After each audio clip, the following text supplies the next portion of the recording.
রাজনৈতিক দলগুলো যেসব বিষয়ের সংস্কারে একমত হয়েছে সেগুলো বাস্তবায়ন করে অবিলম্বে নির্বাচন চায় বিএনপি। রাজনৈতিক দলগুলোকে পাশ কাটিয়ে কোনো চুক্তি না করতে সরকারকে হুঁশিয়ারিও দেন দলটির নেতারা। রাজধানীতে শ্রমিক সমাবেশে তারা এসব কথা বলেন। মনিরুল হাসান ও তাপস কর্মকারের তোলা ছবিতে আমিনুল ইসলামের রিপোর্ট। বৃহস্পতিবার ১ মে শ্রমিক দিবসে রাজধানীর নয়াপল্টনে বিএনপির কেন্দ্রীয় কার্যালয়ের সামনে সমাবেশের আয়োজন করে শ্রমিক দল।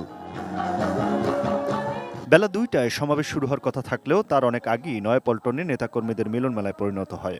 সমাবেশের শুরুতে সাংস্কৃতিক পরিবেশনা ও শ্রমজীবী মানুষের অধিকার নিয়ে গান পরিবেশন করা হয়। এরপর কোরআন তেলাওয়াতের মধ্য দিয়ে শুরু হয় সমাবেশের আনুষ্ঠানিক কার্যক্রম।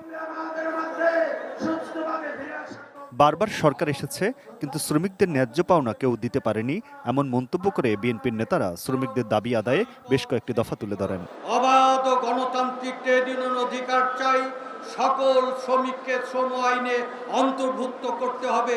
যে শ্রম সংস্কার কমিশন থেকে যে প্রস্তাবগুলি দেওয়া হয়েছে তা আগামী মে দিবসের আগেই আইন করে বাংলাদেশে বাস্তবায়িত করতে হবে। অন্তর্বর্তী সরকারকে উদ্দেশ্য করে বিএনপির নেতারা বলেন, রাজনৈতিক দল এবং জনগণকে অবহেলা করে এমন কোনো চুক্তি যেন না করা হয় যা বাংলাদেশের স্বার্থের বিপক্ষে যায়।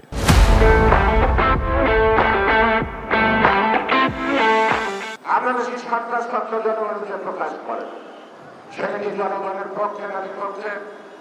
আমাদের আজকের স্বাধীনতার সার্বভৌমত্ব, আমাদের সীমান্ত নিরাপত্তা থেকে আরম্ভ করে প্রত্যেকটি বিষয় পর্যালোচনা করলে বোঝা যায় এই চুক্তি আগামী দিনে একটি বীজ প্রয়োগ হয়ে দাঁড়াবে বাংলাদেশের অস্তিত্ব এবং স্বাধীনতা সার্বভৌমত্বের বিপক্ষে। এক নীতি গিয়ে দেশটাকে ধ্বংস করবেন না।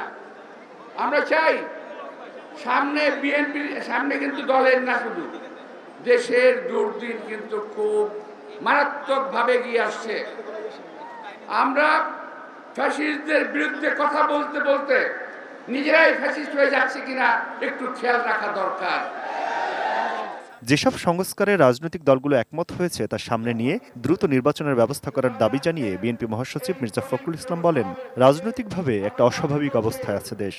অবিলম্বে সংস্কার যেগুলো একমত হয়েছে দলগুলো, সেই সংস্কারগুলোকে আপনারা ইমপ্লিমেন্ট করেন, সেগুলোকে কাজে কাজ করেন, সংস্কারগুলো নিয়ে আসেন এবং দ্রুত নির্বাচনের ব্যবস্থা করেন।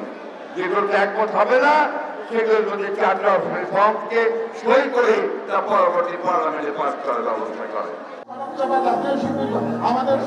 দীর্ঘদিন পর শ্রমিক দিবসে রাজধানীতে বড় সমাবেশ করল BNP.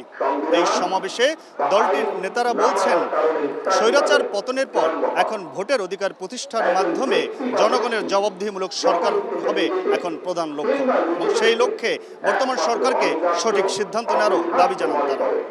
Aminul Islam, ATN news, Naya Paltan, Dhaka.